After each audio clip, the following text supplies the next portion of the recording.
Hello दोस्तों, राधे राधे। दोस्तों, आज हम बात करने वाले हैं गौअष्टमी के बारे में, यानी कि जो गौअष्टमी आती है दिवाली के 8 दिन बाद जो रहती है उसके बारे में।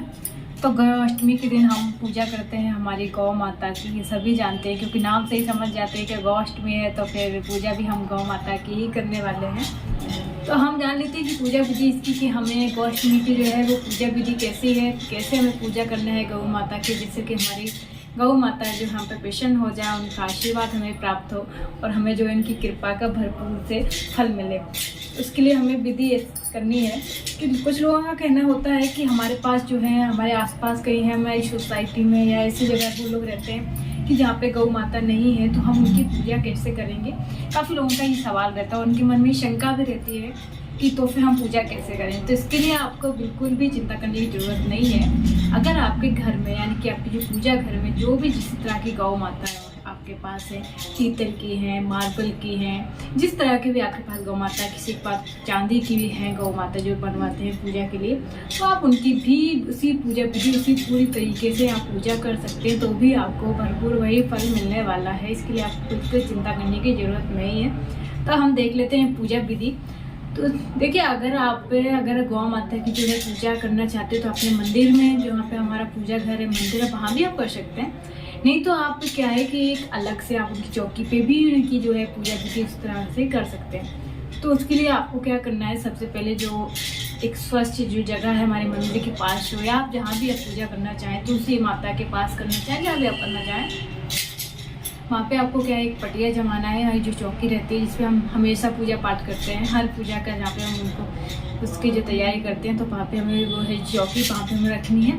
उसके बाद चौकी पे हमें क्या करना है, एक अच्छा सा साफ़ सुथरा वस्त्र बिछाना है। उसके बाद हमें वहाँ पे जो है फूल रखने हैं। अगर आपके पास फूल नहीं तो कोई बात नहीं, आप गंगा जल भी छिड़क सकते हैं वहाँ पे, तो भी वह जगह शुद्ध हो जाती है। इसके बाद आप वहाँ पे क्या है, जो गंगा जल छिड़कने के बाद या पुष्प वहाँ पे रखने के बाद आपको वहाँ पे हमारे जो प्रथम पूजनीय है श्री गणेश जी, उनको वहाँ पे आपको विराजमान करना है।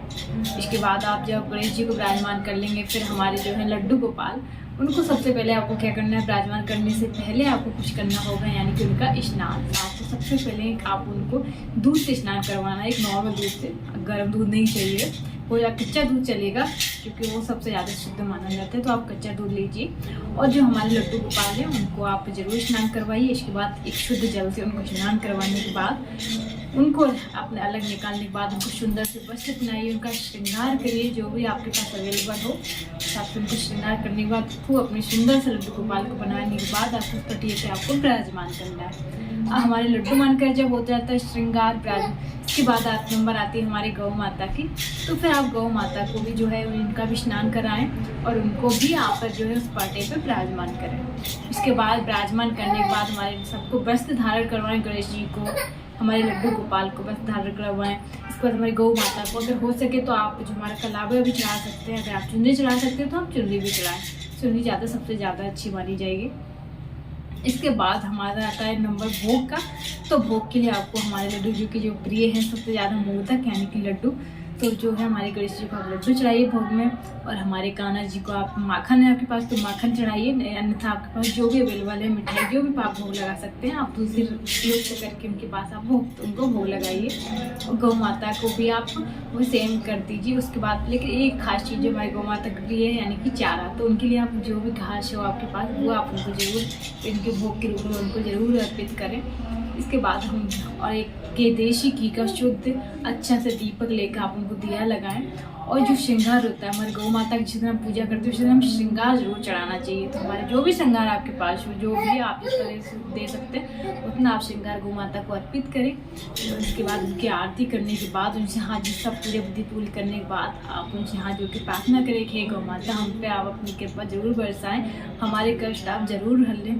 क्योंकि माना जाता है कि गौ माता में सभी देवताओं का वास होता है, तो इसलिए सभी देवताओं का आशीर्वाद आपको अगर उनकी पूजा करते हैं तो कुछ मिलता है। तो इसलिए आप गौ माता की पूजा जरूर करें।